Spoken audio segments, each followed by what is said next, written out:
the thunder in the stormy night. Patriots rise and fight, fight, fight.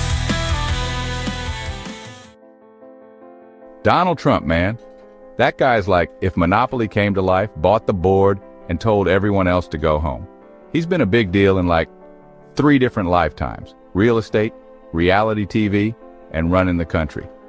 First, he's out there in New York building skyscrapers with his name on them, like a kid writing their name on their lunchbox so no one steals it. Trump Tower, that's not just a building, that's a flex.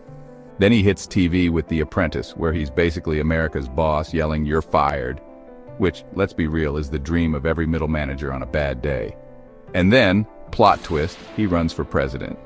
Like, imagine the dude from your HOA meetings who's always arguing about mailbox heights suddenly deciding he's going to lead the free world. Except he actually wins, and now everybody's arguing about him at Thanksgiving dinner. Love him or hate him, the guy knows how to keep folks talking. But here's the thing. Trump didn't just pop out of the womb ready to slap his name on buildings and Twitter posts. No, he grew up in Queens, New York, which is kind of like the scrappy cousin of Manhattan. Tough, loud, and always up for a fight. He went to a military academy as a kid, which is like summer camp, but with more yelling and less s'mores.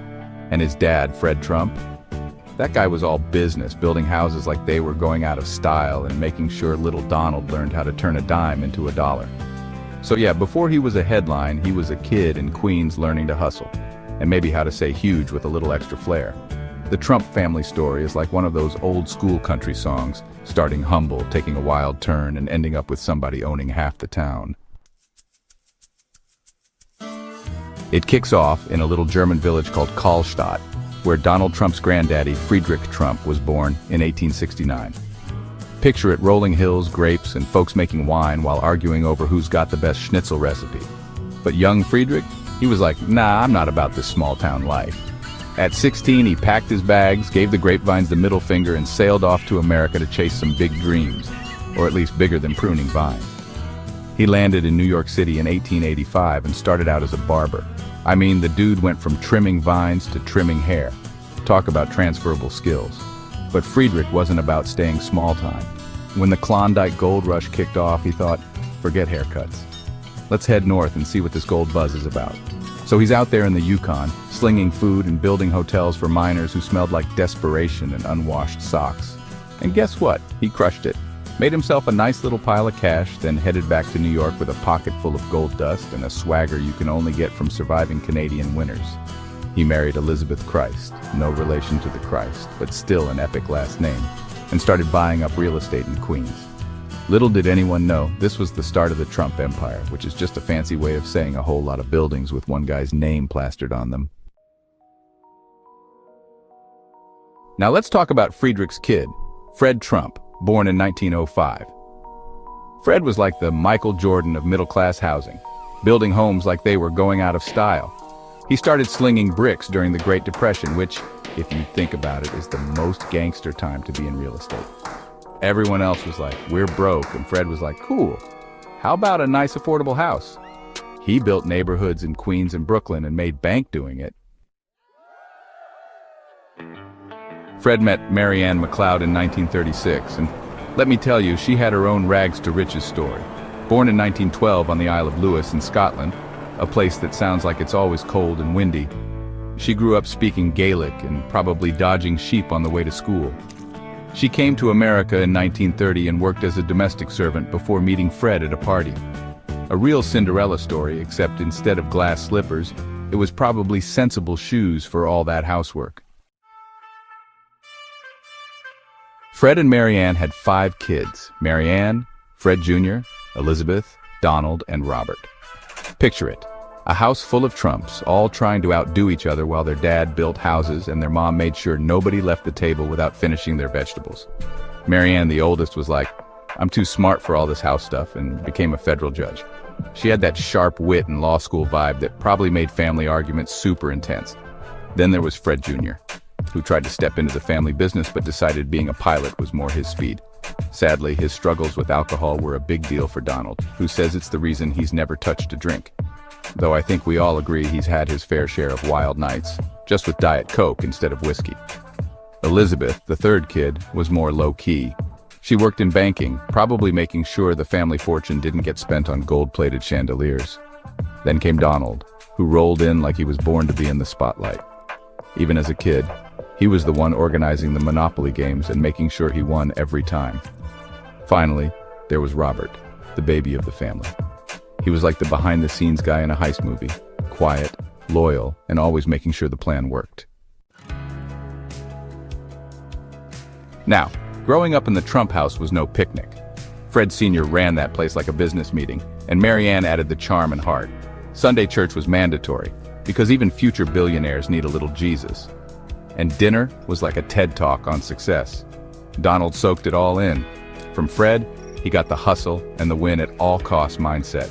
From Marianne, he learned how to charm a crowd, which, let's be honest, is a skill he's used everywhere from boardrooms to campaign rallies. His siblings all left their mark too, whether it was showing him the value of education, loyalty, or what happens when you take a different path. So, yeah, the Trumps didn't just pop out rich and famous. They were scrappy immigrants, savvy builders, and family dinner debaters. And all of that, the ambition, the grit, the occasional over-the-top flair, set the stage for Donald to become the headline-grabbing figure we all know today. Or as he might say, the hugest success story. If life's a rodeo, Donald Trump came out of the chute riding a bucking bronco with a diamond-studded saddle. In 1974, Trump gambled big on the Commodore Hotel. The place was so run down it looked like a haunted house where dreams went to die. But Donald, he slapped some gold paint on that bad boy, called it the Grand Hyatt, and suddenly he was the toast of the town. It was the business equivalent of turning a scruffy mutt into a show dog. Then came Trump Tower. Fifth Avenue wasn't exactly hip back then, but Trump had a vision. Build something so shiny and tall that people couldn't help but look up and say, "Dang, that's nice." And that's exactly what he did. The tower became a flex, a selfie spot, and proof that Trump wasn't just building buildings, he was building a brand. When life hands you lemons, build a casino and roll the dice. Of course, the ride wasn't all smooth. The late 80s hit him like a freight train. Casinos went belly up, debts piled high, and for a minute there, Trump's empire looked shakier than a Jenga tower in an earthquake. But here's the thing, the guy doesn't quit. He hustled, renegotiated deals, and somehow climbed out of the financial hole. If resilience were a sport, Trump would have a gold medal, a trophy, and a Wheaties box. Lights, camera, Trump. By the 2000s, he traded blueprints for TV scripts. The Apprentice turned him into a pop culture phenom. Suddenly, "You're fired" was the catchphrase of America. It was like he figured out how to monetize his personality, and folks ate it up like hotcakes.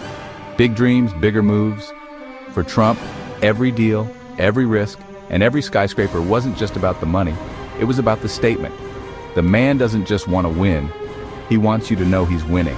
It's like he's playing life on hard mode. But instead of sweating, he's out here making bold moves and dropping one-liners like it's a stand-up set. Wrap it up, like a gold-plated burrito. At the end of the day, Trump's life is a masterclass in going big or going home. Sure, he's taken hits. Who hasn't? But whether it's turning a flop into a triumph or making Fifth Avenue glitter, the man's motto might as well be, why just survive when you can thrive? And throw a little pizzazz on it while you're at it. Man, you ever think about how crazy it is that Trump decided to run for president? Like, this dude was just out there hosting The Apprentice, firing people in gold-plated boardrooms. And next thing you know, he's on TV saying he's gonna make America great again. I mean, come on. That's like if Guy Fieri announced he was running for Secretary of Defense. People wouldn't believe it, but deep down, you'd kind of want to see how it plays out. Now, Trump running for president, that was the ultimate hold my beer moment. People were like, no way, this guy. The one with the steaks, the vodka, and a hotel with his name on it in 90-point font. But Trump, he leaned into it, man. He announced his campaign by coming down that escalator like he was entering WrestleMania. It was the most dramatic descent since that time I fell down an escalator at the mall. Except when I did it, I didn't walk away with a crowd of people chanting my name. And you know, people doubted him. They were like, This dude doesn't know politics, he's a reality TV star. But isn't that perfect? America loves a good comeback story. We love underdogs, even if the underdog happens to own a private jet with gold seatbelts. And Trump? He's like that guy at the neighborhood cookout who shows up in flip-flops, challenges everyone to a game of cornhole, and ends up beating you so bad you start questioning your whole life. But the media? Oh, they were ready to roast him like a marshmallow at Boy Scout camp. Every late-night host had jokes. Every news anchor had that smug look like, this'll never happen. It's like when your buddy swears he can eat 50 hot wings in one sitting. You want to laugh, but you also kind of want to see him try. Then came the debates. Oh man, the debates were wild. Watching Trump at those debates was like watching a kid at Chuck E. Cheese who just discovered he has unlimited tokens. He wasn't following the rules, wasn't playing nice. He was roasting people left and right like he was hosting a Comedy Central special. The dude had nicknames for everyone. I don't know how he came up with them so fast. I can't even remember my Wi-Fi password. And here's Trump firing off one-liners like a stand-up comic at open mic night. And then election night came around. Dude, I remember it like it was yesterday. People were glued to their TVs, eating snacks out of pure anxiety. Some folks were so sure he'd lose, they started pre-celebrating, cracking open champagne and dancing around like they'd just won Dancing with the Stars. Meanwhile, Trump's team is in a war room somewhere, probably eating McDonald's and cracking jokes about how everyone underestimated them. Then, boom, results start coming in. States turning red faster than a lobster at a beach BBQ. People's jaws were dropping. It was like watching a horse you bet against come from behind and win by a mile. And Trump? I bet he was sitting there sipping a Diet Coke, just grinning like, told ya. By the end of the night, it was official. The dude who once sold a board game called Trump, the game was now the leader of the free world. People were either losing their minds or losing their bets. And Trump? He just kept on being Trump. Love him or hate him, you gotta admit, only in America could something like that happen. And the funniest part? To this day, people still can't figure him out. He's like Bigfoot or that one weird uncle you only see at Thanksgiving. You don't know where he's going next, but you know it's going to be entertaining. And honestly, isn't that what we all signed up for? Well, folks, what a wild ride we've been on today, huh? From Karlstadt in Germany to Trump taking the White House, we've watched a family saga unfold that's about as American as apple pie, but with a whole lot more controversy and hair gel. It's like the story of the little engine that could, if the little engine was a multi-billionaire with a flair for reality TV and building big gold towers. And now, here we are with Trump in the Oval Office. Every one of us wondering, how the heck did this happen? But you know what? That's the beauty of it. Life's like that sometimes. It's unpredictable, it's weird. And sometimes you gotta bet on yourself when no one else will. So if you enjoyed this story of improbable success and wild political turns, make sure you stick around for more. Like, subscribe, and hit that notification bell. And hey, if you want to make your liberal friends mad, check out the link in the description for our exclusive merchandise. Trust me, they'll love it. Or maybe not. But hey, that's the fun of it. Thanks for watching, and we'll see you in the next one.